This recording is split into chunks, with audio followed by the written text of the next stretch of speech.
Hello guys, welcome. Collective reading tayo ngayon. So, tingnan natin kung ano yung kahilingan na matutupad mo, okay? Or ano yung kahilingan na parating sa buhay mo. So, be open-minded po. Hindi po halos lahat na makaresonate. Thank you nga po pala sa mga nagsusubscribe, sa mga bumabalik. Marami pong salamat. Give me the message. Ano yung mga kahilingan na parating sa buhay mo ngayon.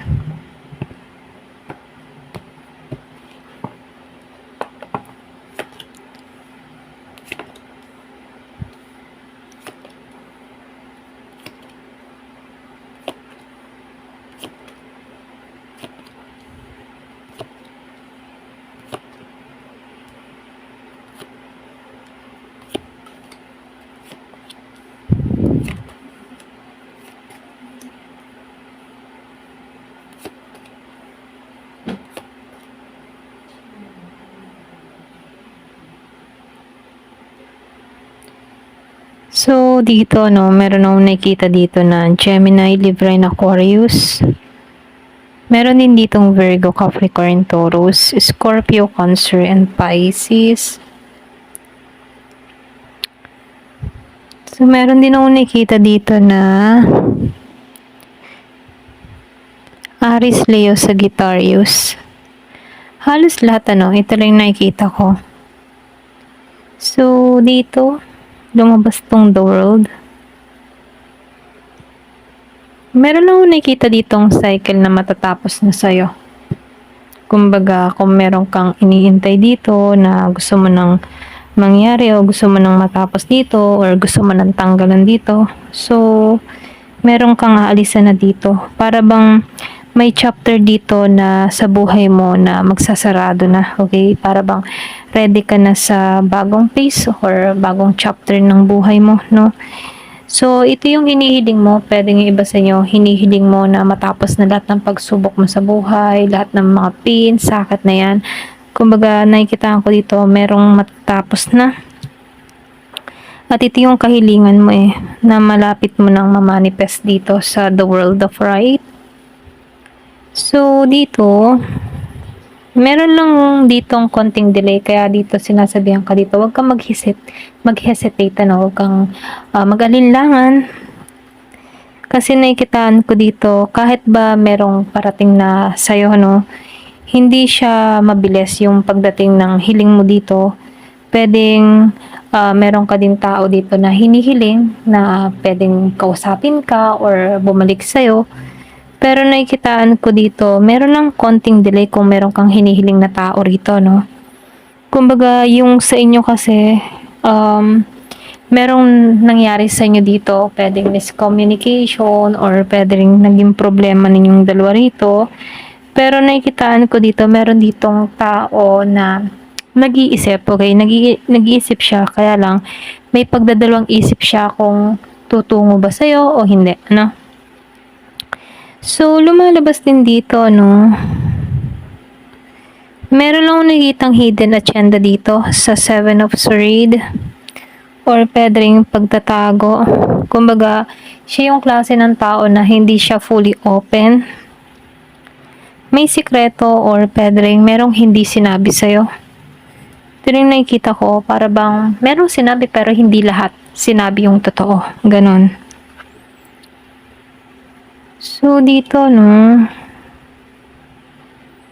nakikitaan ko dito, very impatient yung iba. Either ikaw or pwedeng siya. Meron lang akong nakikitang napapagod, kahihintay, feeling, yung bang feeling walang pag-usad, walang progress, ganyan. Feeling ng taong ito dito. Kaya dito, pagdating dito, sa Four of Cups, meron dito nagkaroon ng miss opportunity. Yung energy nito, para bang may pagkakataon pero parang hindi napansin agad. Dahil, pwedeng meron ditong distraction or emotional close dito sa Four of Cups. Para bang hindi napansin yung importanteng tao dito, para bang nabaliwala, ganyan. Nakikitaan ko dito, para bang meron ditong lalabas na ibang kung meron kang person dito na sobrang tahimik or meron kang tao dito na iniintay na sobrang tahimik, so lalabas dito yung yung mga tipo na lalabas na to sa pagiging tahimik, ganon. Ganon yung dito sa The Hermit reverse. Yung iba sa inyo pwedeng meron kang person or sa isang sitwasyon na nanahimik or pwede rin meron tao sa buhay mo na nag-isolate. So, meron nung nakikitang lalabas na. Kumbaga lalabas na sa lungga. Ganon. So, dito, yung iba sa inyo, meron kang hinahanap ditong katotohanan pero hindi nagiging malinaw para sa'yo yung katotohanan. Ganon. I mean, yung bang tipo na meron dito nagsabi sa'yo ng totoo pero pahapyaw, hindi yung buong katotohanan. Kaya dito medyo naguguluhan ka dito sa Ace of Swords reverse. Para bang bitin ka or meron ka pang tinutuklas pero hindi mo tuklasan. Kumbaga si isang puzzle, merong piece na hindi mabuo-buo, okay? Missing piece, kumbaga. So, dito, meron nung nakikita dito na hindi balance yung give and take sa Six of Pentacles, para bang, yung bang tipo na may isang side na mas nagbibigay kaysa tumatanggap. Pwedeng ikaw yung bigay ng bigay, pero siya tumanggap na ng tumanggap, pero siya hindi nagbigay sa'yo, kaya ikaw yung nawalan. Ganon. Kung may kita mo naman dito, merong nagbubuhos dito, nung naibigay dito, siya yung nawalan. Ganon.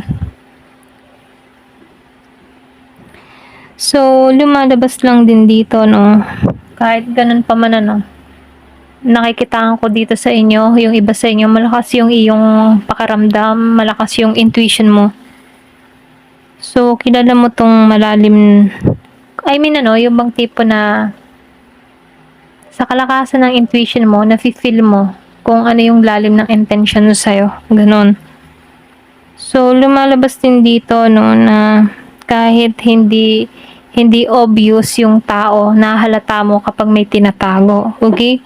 Ramdam mo siya kapag merong tinatago. Kahit sino sa buhay mo. Ramdam mo kapag merong something sa'yo or merong kulang. Okay? Para bang, halimbawa sa isang kwentuhan, parang hindi ka naniniwala, ganon. Para bang meron kang kutob na may mali, okay? So, ito lang nakikita ko, So, dito, meron nang nakikita ditong tao na hindi pa stable sa pamumuhay, sa financial niya, or maging sa long-term future, hindi siya stable dito. Pwedeng merong family issue or pwede rin sabihin na hindi pa to ready sa commitment, dahil meron pang mga problema, okay, na kinaharap. So, lumalabas din dito, na meron lang nakikitang cold dito or pwedeng hindi naging tapat. Meron ako nakitang nag-detach, okay? Kaya dito, lumalabas dito na meron ditong disconnect. Kahit merong connection, hindi pa align yung nararamdaman or yung maging timing dito, So, lumalabas dito na merong disconnect na nangyari or merong kang person dito na pwedeng wala kayong usap, ganyan. Pero kahit disconnect, merong, kung makikita mo, para bang maraming isipin, okay? Dahil sa disconnection na nangyari or sa walang usap, ganyan. Merong nananakit na yung ulo or sa kaiisip, ganyan. Kaya lang dito, So, yung iba sa inyo, wala akong nakikitang willing mag-effort, yung iba sa inyo. Para bang unti-unting meron akong nakikita dito na dito sa Two of Cups, para bang nawala ng amor or nawala ng care sa isa't isa. Yung iba, especially kung meron ditong water sign, Scorpio, Cancer, and Pisces, para bang merong naumay or nawala ng gana or pwede rin sabihin na nawala na ng amor, ganyan. Sa kabilang banda, no, dito sa Eight of Pentacles, meron akong nakitang Earth sign, Virgo, Capricorn, Taurus. Merong willing mag-effort, okay? Willing mag-effort para bang unti-unting pag-aayos yung ninanais ng tao na to, unti-unting yung bang pagtatrabaho sa connection ninyo, ganon. Para bang tatrabahuhin niya yung connection na nawala sa inyo.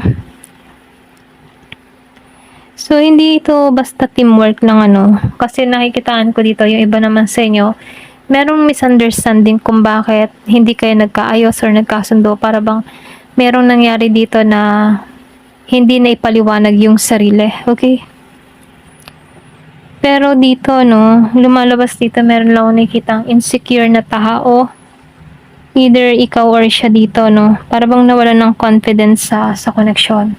Para bang insecure siya, hindi niya alam kung paano ba kaharapin tong connection na to. Hindi niya alam kung paano kakaharapin yung tao dito, yung person niya rito, ganon. Para bang wala siyang confident na humarap sa kanya rito, ganyan. Para bang wala siyang muka na ipakita, okay, or iharap yung kanyang yung sitwasyon niya ngayon, ganon. Para bang hindi niya alam kung paano dalhin, ganon.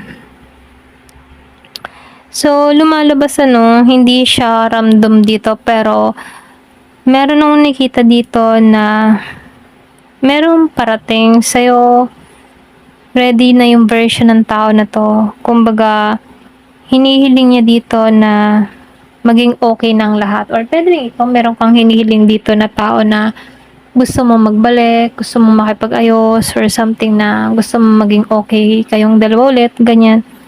Kaya lang dito, meron lang nakikitang mga konting delay or something na pagbabago. Kasi medyo imbalance pa yung nangyayari dito. Pero lumalabas na may potential naman, lalabas siya sa katahimikan dito sa The Hermit Reverse. Ito lang nakikita ko. Meron siyang effort na paparating din naman sa Eight of Pentacles dito. Okay? Kaya ka din naman niyang lapitan, trabahuhin. So, bigyan mo lang to ng oras, panahon para makapagnilay-nilay sa kanyang mga nagawang pagkakamali sa'yo. Okay? Kumbaga, hayaan mo lang siya, huwag mong habulin siya rito. Okay? So, hindi siya totally stranger dito, Ito lang nakikita ko sa card. Kumbaga, kilala mo na to, kung sino to, kasi meron lang akong nakikitang tao dito na humihiling. Okay, humihiling siya. So, nakikitaan ko din dito, kilala mo naman itong taong ito, kasi malakas naman yung intuition mo. Kasi dito, meron lang akong nakikita ditong tao na handang magbago. Okay? Ayan, ito lang nakikita ko.